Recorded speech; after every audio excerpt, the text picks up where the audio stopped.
Selamat datang di Tilas Tengah Malam bersama gue Syaira dan gue Azriel. Di episode kita kali ini kita dapat cerita dari salah satu teman kita yang bernama Holid. Dia nge-DM kita untuk menceritakan kisah horornya yang terjadi pada tahun 2017.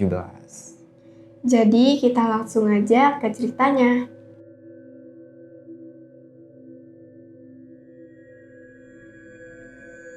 Jadi mulai tahun 2017 yang notabene merupakan tahun terberat bagi keluarga gue.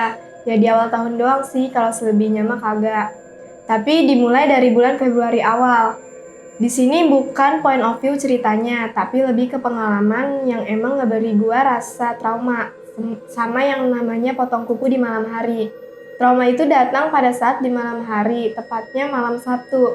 Besoknya kan gue ada tes MTS. Dan kejadian itu ada. Gue selalu hati-hati ketika emak gue udah ngomong karena pada dasarnya apa yang diomongin bakalan kejadian.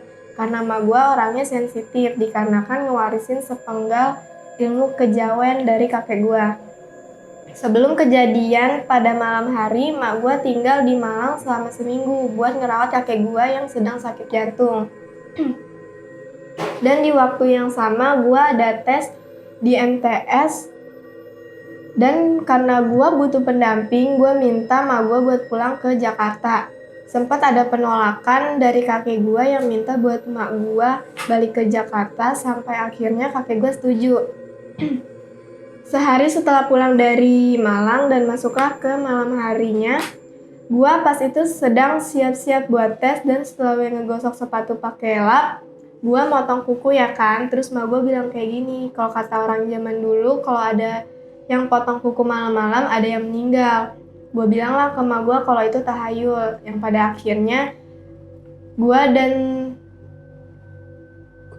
pada akhirnya gue potonglah kuku jari tangan gue dan setelah tangan kanan selesai dipotong kukunya ada sirine ambulan lewat 4 kali. Terus setelah itu emak gue dapat kabar dari nenek gue kalau kakek gue meninggal dan itu menjadi bulan yang cukup berat. Namun maju ke depan sedikit ada cerita yang aslinya. Jadi awalnya dimulai pada Januari atau Februari dan cerita ini berkaitan dengan jual beli tanah. Jadi keluarga gue punya tanah di suatu tempat dan itu menjadi awal mula kejadian yang membuat banyak korban termasuk adik gue. Salah satu PT perusahaan yang pengen dibeli dan anak seorang ustadz dan juga bapak gue hampir dibunuh. Tapi dibunuhnya itu bukan dengan guna-guna, tapi lebih ke fisik. Karena terjadi penolakan tersebut. Jadi cerita ini mulai dari kita mau jual tanah. Dan ketika kita mau menjual tanah, ada penolakan dari beberapa orang. Khususnya dari penjaga tanah tersebut. Seharusnya itu hak kami untuk mau menjual atau tidak. Karena tanah itu punya keluarga kami. Tapi mereka menolak karena tanah ini sudah ditempati lama oleh mereka. Tapi kita juga jarang ke sana dan tidak diurus tanah itu. Oleh karena itu, tanah itu diambil alih oleh penjaga tanah itu. Suatu hari ketika bapak gua pengen menjual tanah, dapat penolakan dan mereka bilang, bapak gua udah mulai mengusahain masang banner dan sebagainya. Memang dari awal salah satu penjaganya ada yang main guna-guna. Suatu hari bapak gua udah nandain siapa yang mau beli tanah itu. Nah, yang mau beli itu salah satu perusahaan besar dan dia itu cukup terkenal. Dan perusahaan itu ngarahin salah satu perwakilan untuk melihat tanahnya. Lalu pada saat perwakilan itu datang, melihat tanah itu dia kaget. Kok ada yang berdiri di situ? Dia melihat suatu sosok badannya gede. Dia itu punya taring gede dan menjulurkan lidah yang panjang. Dan dia punya tanduk matanya belok. Badannya gede banget dan orang PT itu kaget. Loh, ini ada orang dan sebagainya. Apaan ini? Mereka jadi panik dan setelah mereka panik, akhirnya mereka pulang. Dan karena itulah namanya juga orang jual beli tanah kan. Jadi kalau semisalkan ngelihat kayak tahayul gitu, percaya gak percaya jadi dimaklumin. Dan keesokan harinya ketika dia bilang, oh iya ini tanah udah bagus nih, udah mau deal-dealan. Dan mau deal-dealan tiba-tiba ada kejadian perwakilan dari PT itu kecelakaan mobil. Dan dari situ bapak gue curiga, wah kalau tanah ini ada apa-apa nih. Dan mulailah dari situ mulai ngurus-ngurus segala macam dan manggil ustadz. Di situ pas bapak gue datang ke tempat tanah itu, ketemu tuh sama penjaganya. Dan orang kampung sekitarnya, dan mereka ngeliatin bapak gua gak enak. Jadi semua orang di kampung itu gak suka kehadiran bapak gua.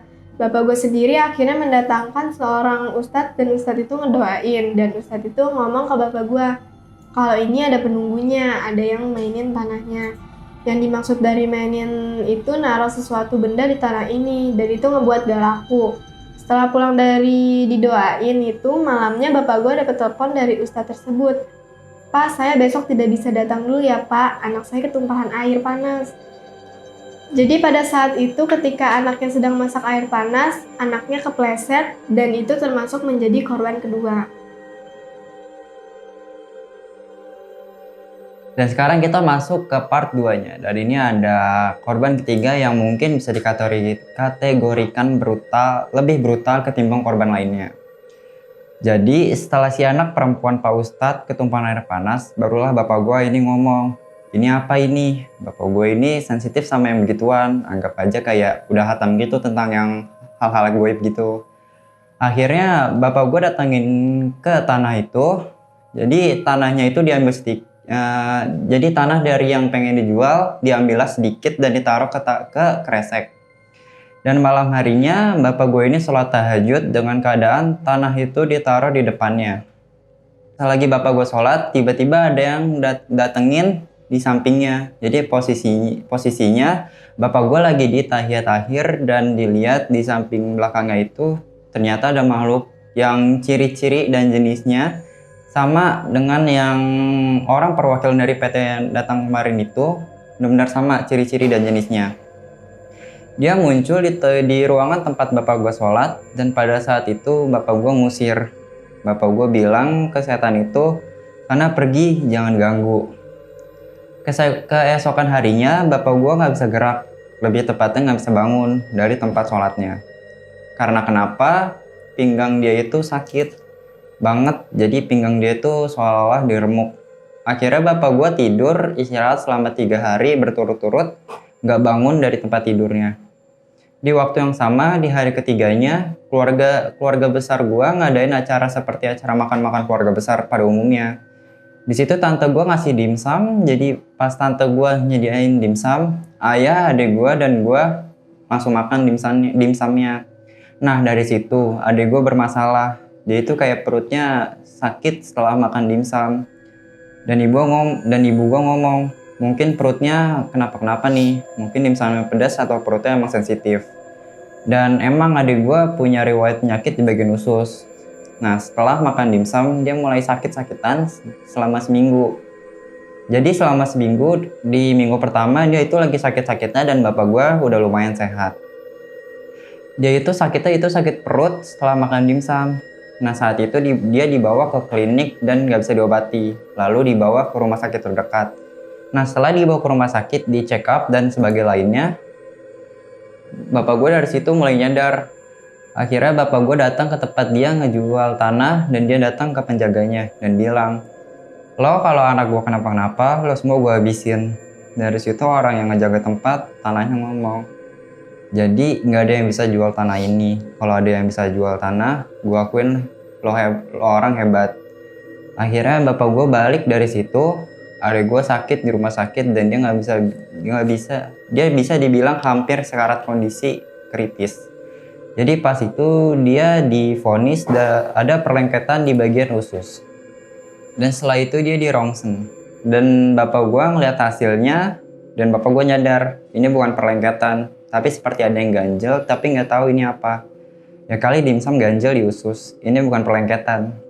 Dan akhirnya bapak gue ngadu bacot sama dokternya. Saat sedang ngadu bacot, adik gue posisinya sedang kritis, sampai dia ngomong ke orang tua gue, ya mah, kalau ayah sama mama masuk neraka, aku aja yang gantiin. Adik gue ngomong begitu, bapak gue udah emosi banget sampai ngatain dokternya. Dan pada saat itu posisi gue lagi di rumah. Nah setelah bapak gue ngerti ada nih yang ganjel, itu semua dokter, khususnya dokter bedah spesialis dalam, itu dokternya angkat tangan kayak nyerah gitu. Akhirnya dibawa ke rumah sakit kedua, dan akhirnya di rumah sakit kedua mau menghandle, dan ada dokter bedah yang mau menangani, dan dokternya bilang iya ini benar bahwa ada yang ngeganjel, tetapi dokter itu tidak tahu. Dari situ bapak gue mengesampingkan adik gue dan lanjut urusin tanah. Dan dia datang berdua sama om gue itu dibilangin sama bapak gue, kalau lu takut tunggu aja di mobil biar gue aja yang jalan. Jadi bapak gue itu udah pengen dihadang rame-rame dan udah ada yang bawa senjata tajam. Dan pada saat itu gue posisinya di rumah sakit dan emak gue ngomong gini ke gue, kamu ini seharusnya ngerti, kamu ini seharusnya prihatin dengan kondisi sekarang. Bapak kamu di luar sana, tolonglah hati-hati, kamu bisa aja jadi yatim. Bapak kamu bisa aja dihajar atau dibunuh. Gue diingetin kayak gitu. Selang beberapa waktu kondisi mulai kondusif. Tapi kondisi adik gue masih kritis dan sosok yang dikirimin buat nyerang adik gue itu muncul di kamar rumah sakit adik gue itu. Di rumah sakit itu muncul tapi langsung diusir sama bapak gue. Dan keesokan harinya mama gue ngobatin dan minta tolong sama ustadz. Dia minta air yang sudah diobatin dan yang datang ke tempat ustadz itu om gue. Dan pada saat sedang ngantri untuk ambil air, tiba-tiba ustadz manggil padahal antrian di depan om gue masih banyak. Om gue mau maju tapi nggak enak, terus orang yang di depan om gue langsung bilang, udah mas maju aja, kalau dia manggil berarti dia udah tahu permasalahannya. Akhirnya om gue maju dan ustadz itu bilang ke om gue gini, ini baca basmalah, istighfar sebanyak 3 kali dan al-fatihah. Dan habis itu doa lalu diminum aja air zam-zamnya. Setelah om gue pergi ke rumah sakit dan dikasih air itu, dan ajaibnya sembuh sendiri adik gue. Dan usaha dari 2 rumah sakit itu tidak ada hasil apa-apa, dan itu berhasil sendiri dari air doa. Dan di situasi di sana pun mulai kondusif setelah bapak gue ini berhasil ngejual. Setelah itu dia ituin segala rangkaian, akhirnya ketahuan dia ngeliat jadi ada musola tapi dibuatnya dari bekas kandang bebek. Jadi tanah yang dulu gue tempatin bekas peternakan bebek dan kandang-kandang dari bebek tersebut dijadikan musola. Dan alasnya masih berupa tanah dan bapak gue nangis karena dia nangis karena merasa berdosa karena memperjualkan tanah ini tanpa melihat kondisinya.